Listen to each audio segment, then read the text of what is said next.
Hello friends, this is Kewal Shah here from Afleo group. इस video में हम डिस्कस करेंगे about factory stuffing permission FSP, which is also now known as self sealing permission, that is SSP। हम इस video में discuss करेंगे what is exactly the meaning of factory stuffing और self sealing permission and how does it work, इसके pros and cons क्या है, इस facility को अवेल करना वर्थ है या नहीं, what is the eligibility criteria, and lastly what is the application procedure and what is the list of documents required. So ये वीडियो देखने के बाद आपके सारे doubts with respect to factory stuffing और सेल्फ सीलिंग परमिशन क्लियर हो जाएंगे। So let's get started. Video start करने से पहले मैं आपको एफ्लियो ग्रुप का कुछ इंट्रोडक्शन देना चाहता हूँ। Afleo group is a specialized company for all your export and import needs. जैसा कि आप स्क्रीन पे देख सकते हैं कि we are providing DGFT and customs consultancy services. We are also specialized in freight forwarding and international logistics, and we are also dealing into buying and selling of RoDTEP, RoSCTL and DFI licenses. हमने काफ़ी सारे new exporters और importers को उनकी journey के start से hand hold करके उनके एक्सपोर्ट इम्पोर्ट शिपमेंट्स को एग्जीक्यूट करवाया है, और हमने उनको DGFT, customs, export incentives, logistics, banking, RBI, legal services, ये सारी चीज़ों में हमने उनकी हेल्प की है। So please visit our website www.afflio.com for more information, या तो आप हमें डायरेक्टली कॉल या ईमेल करके भी आपकी इंक्वायरीज भेज सकते हैं। इन सिंपल टर्म्स अगर हम देखें तो फैक्ट्री स्टफिंग या सेल्फ सीलिंग परमिशन का मतलब ये है कि एम्प्टी कंटेनर नियरेस्ट ICD या मेन पोर्ट से डायरेक्टली आपके फैक्ट्री पे आता है। देन आपको आपके गुड्स को उसके अंदर स्टफ़ करना होता है, एंड देन सील भी आपको खुद को ही लगाना होता है। इन दिस फैसिलिटी आपको आपके गुड्स को CFS भेजकर लोड करने की ज़रूरत नहीं होती, एंड अगर आपका सील जो है वो टेम्पर्ड नहीं होता है देन आपके कंटेनर को कोई खोल नहीं सकता, एंड वो डायरेक्टली वेसल पे लोड हो जाता है। पहले फैक्ट्री स्टफिंग का जो प्रोसेस है वो होता था in the physical presence of jurisdictional excise officer, जो कि चेक करके आपके कंटेनर को सील लगाता था।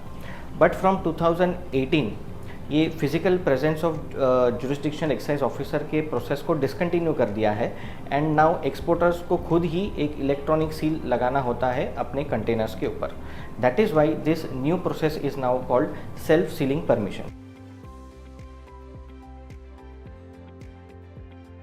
एक्सपोर्टर्स को सेल्फ सीलिंग परमिशन ग्रांट हो जाने के बाद उनको E-सील्स बाई करने होते हैं। Every e seal has a unique RFID chip जिसमें आप इलेक्ट्रॉनिक इन्फॉर्मेशन सेव कर सकते हो। Normal cost of 1 e seal is ₹300, and ये these are generally sold in boxes containing 20 to 30 e seals. ये E-सील्स जो हैं आप रजिस्टर्ड वेंडर से ही बाई कर सकते हो। Normal traditional seal versus electronic seal का जो एक्चुअल कंपैरिजन है वो आप बैकग्राउंड इमेज में देख सकते हैं।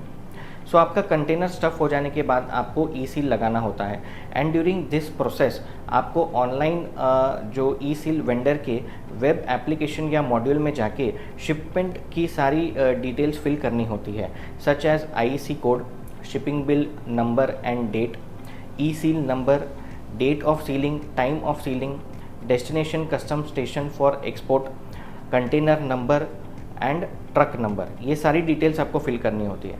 बट एक चीज़ यहाँ पर आपको ध्यान रखनी है कि ये सारी डिटेल्स सबमिट हो जाने के बाद आप पीछे से जाके इसको एडिट नहीं कर सकते। So you have to fill all this information very carefully.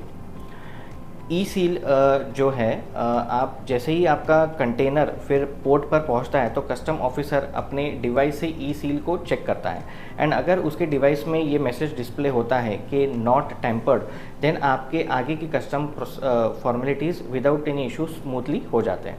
So this is the overall process of self ceiling.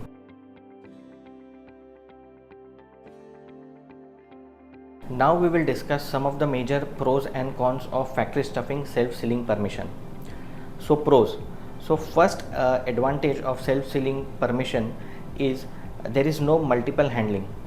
अगर आप आपके गुड्स को CFS पे लोड करते हैं देन मिनिमम 2 बार लोडिंग अनलोडिंग का प्रोसेस हो जाता है, and multiple people handle it. So इसमें क्या होता है कि आपके गुड्स को नुकसान होने के चांसेस बढ़ जाते हैं। The second advantage is cost saving. अगर आपका फैक्ट्री जो है वो पोर्ट से या आईसीडी से नियर है एंड आप एम्प्टी कंटेनर को इजीली ट्रांसपोर्ट कर सकते हैं, then by opting for factory stuffing और सेल्फ सीलिंग परमिशन आप रफली 2000 to 3000 पर कंटेनर सेव कर सकते हैं।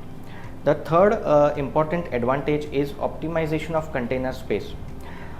अगर आपका जो स्टफिंग प्रोसेस है वो आपके ट्रेंड लेबर्स कंटिन्यूस बेसिस पे करते हैं तो they know how to stuff the container and there will be less wastage of the container space. अगर हम कॉन्स की बात करें तो एक मेजर कॉन डिसएडवांटेज ये है the long distance between factory and the port. अगर आपका फैक्ट्री नियरेस्ट आईसीडी या पोर्ट से लॉन्गर डिस्टेंस पे है देन एम्प्टी कंटेनर को ट्रांसपोर्ट करने का कॉस्ट ही इतना बढ़ जाएगा which will defeat the purpose of factory stuffing and then it will become an unviable option.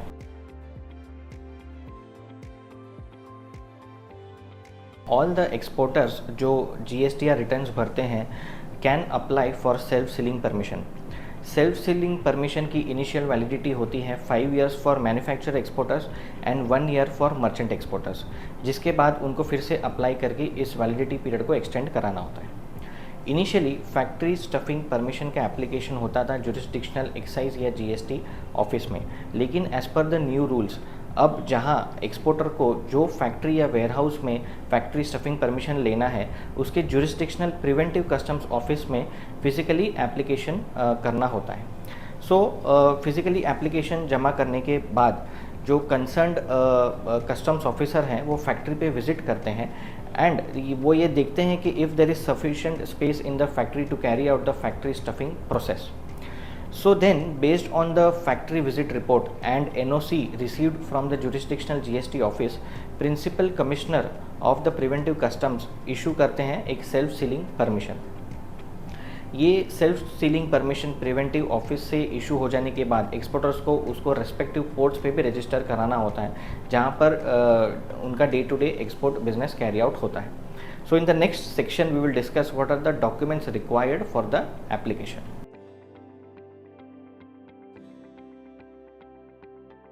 Now we will discuss some of the major documents required for self-sealing permission application. The first is request letter.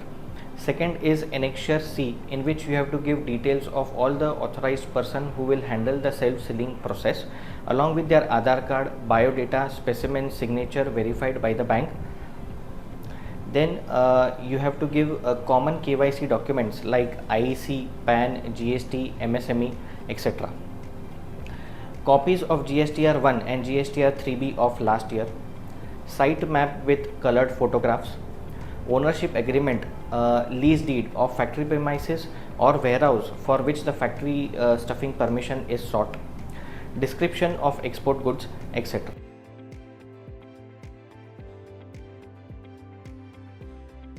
So I hope that this video on factory stuffing and self-sealing permission was very helpful for all of you. We at Affleo Group are a team of customs and DGFT experts having a rich experience of 10 plus years in the domain. We have till now helped more than 250 plus companies to get their self-sealing permission and also regularly helping them to get the renewals for the same. So please get in touch with us for any of your requirements and our team would be happy to help you.